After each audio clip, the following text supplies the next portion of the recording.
नमस्कार प्रिय मित्रों, एक बार फिर से स्वागत है आपका हमारे यूट्यूब चैनल शिवम मोटिवेट गुरुजी में। जैसा कि आप जानते हैं कि इस चैनल पे मैं आप लोगों के लिए हमेशा एक अच्छी से अच्छी जानकारी को लेकर के आता हूं। तो जो पहली बार जुड़े हैं वह चैनल को तुरंत लाइक करें, सब्सक्राइब करें और शेयर करें। और जो भी कमेंट आप लोगों को जो भी बातें पूछना हो, कहना हो, तो वह आप हमें कमेंट कर सकते हैं। कमेंट के द्वारा आप सभी की बातों को ज़रूर देख करके उसका जवाब दिया जाएगा। दोस्तों, आज मैं एक कहानी लेकर के आया हूँ जो कहानी है अभ्यास का महत्व। कहते हैं कि अभ्यास करने से क्या नहीं प्राप्त हो सकता, उसी के विषय में आज यह कहानी प्रस्तुत है आप लोगों के सामने। आप सभी लोग मेरे इस कहानी को सुने और समझें और अपने बच्चों को भी समझाएं, क्योंकि हमारा यह उद्देश्य है कि जितने भी बच्चे हैं सभी लोग अपने संस्कार के प्रति एकदम दृढ़ रहें और अपने कार्य को सदैव अच्छे ढंग से करते रहें। आज मैं हाजिर हूँ अभ्यास के महत्व को लेकर के एक बहुत ही सुंदर, बहुत ही अच्छे कहानी को। देखिए, जो प्राचीन समय था, उसमें प्राचीन समय के लोग गुरुकुल में रह करके ही पढ़ाई करते थे और गुरुकुल में रह करके पढ़ते थे और गुरु के द्वारा कहे गए सभी बातों को वह अपने भगवान की बातों को मान करके उसको करते थे। आजकल आप देखते होंगे कि यदि गुरु किसी बच्चे को एक थप्पड़ जड़ देता है तो उसको समझ लीजिए कि उसका जीना मुश्किल हो जाता है। मैनेजर, प्रिंसिपल, कौन कौन उसको नहीं डांटता, लेकिन पहले ऐसा नहीं था। यदि गुरु के घर आप गुरु के गृह भेज रहे हैं शिक्षा के लिए, गुरु के मंदिर में भेज रहे हैं, विद्या मंदिर में भेज रहे हैं शिक्षा के लिए, तो वहाँ आपकी कोई जिम्मेदारी नहीं कि आप अपने बच्चे को वहाँ देखें। वहाँ सब गुरु की जिम्मेदारी हो जाती है। यदि गुरु ने एक दो थप्पड़ दे भी दिया तो बहुत गलत नहीं किया। दोस्तों, आज मैं यह जो कहानी है, जब प्राचीन काल में विद्यार्थी जाते थे पढ़ने के लिए, तो एक वरदराज नाम का लड़का विद्यालय में पढ़ने के लिए गया गुरुकुल में।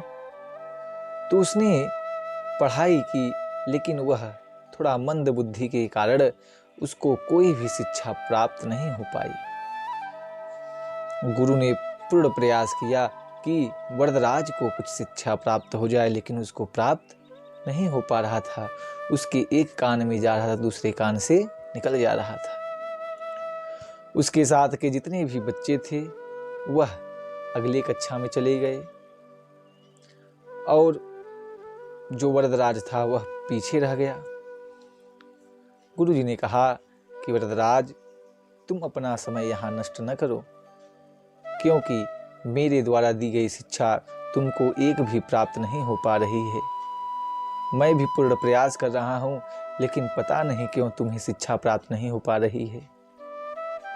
तब गुरुजी के ऐसा कहने पर वरदराज ने सोचा कि शायद मेरे भाग्य में शिक्षा है ही नहीं। जब ऐसा मन में सोचा और गुरुजी को प्रणाम करके वह जाने लगा, बोला, गुरुजी मैं चलता हूँ। प्रणाम करके जाने लगा। गुरुजी भी बहुत दुखी हुए, लेकिन जब वह कुछ दूर पर गया तो उसे प्यास लगी। इधर उधर देखने के बाद उसने देखा कि एक कुएं से कुछ स्त्रियां पानी निकाल रही थी। वह गया, जल को पिया और पीने के पश्चात उसने देखा कि वहाँ जो पत्थर था, कुएं का जो रस्सी से खिंचाव का पत्थर था, वह घिस गया था। तो उसने स्त्रियों से पूछा कि यह आपने कैसे किया? इस पत्थर को किस प्रकार से घिस करके इसको ऐसे कर दिया? तब स्त्रियों ने कहा कि हमने इसको नहीं किया, यह जो कोमल कोमल रस्सियां हैं, इसके जो धागे हैं, इसके द्वारा इस पत्थर के रगड़ जाने से यह पत्थर धीरे धीरे कर के जो है घिस गया। तब वरदराज ने सोचा कि यह तो आश्चर्य वाली बात है। जब यह कोमल रस्सी इस पत्थर को जो है कि पिघला सकती है, धीरे धीरे करके गला सकती है, तो यदि मैं मंद बुद्धि भी हूं तो क्यों नहीं पढ़ सकता? यदि मैं मंद बुद्धि हूं तो क्यों नहीं पढ़ सकता? ऐसा उसने मन में सोच लिया और वह फिर गुरुकुल गया और गुरुजी ने उनको मन लगा करके शिक्षा प्राप्त कराई और उस शिक्षा से वह बहुत बड़ा जो है कि बहुत बड़ा लघु सिद्धांत कौमुदी और शास्त्र सिद्धांत कौमुदी इस सब के रचनाकार हुए। दोस्तों, कहने का तात्पर्य यह है कि यदि कोई भी कार्य मन से किया जाए, दृढ़ संकल्प से किया जाए, तो कैसे नहीं पूरा होगा। ऐसा कोई जीवन में कार्य नहीं है जो न पूरा हो सके। संसार में कोई शक्ति नहीं है जो न प्राप्त हो सके। केवल मन लगाकर, दृढ़ लगा करके निश्चय पूर्वक वह कार्य किया जाए, मन से कार्य किया जाए, तब देखिए कैसे नहीं प्राप्त होता है। संसार में कोई भी कार्य निरर्थक नहीं है, हर कार्य हो सकता है। मन लगा करके समय अनुसार कार्य कीजिए।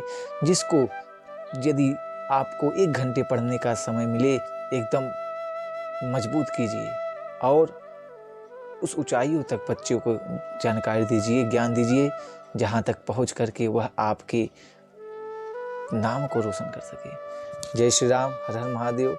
यदि हमारे इस वीडियो में कोई भी बात अनुचित लगा हो तो उसे आप लोग क्षमा कीजिएगा, और यदि कुछ आप लोगों को शिक्षा प्राप्त हुआ हो तो उसे ग्रहण कीजिएगा और अपना ढेरों सारा लाइक, शेयर, कमेंट ज़रूर दीजिएगा। जय श्री राम, हर हर महादेव।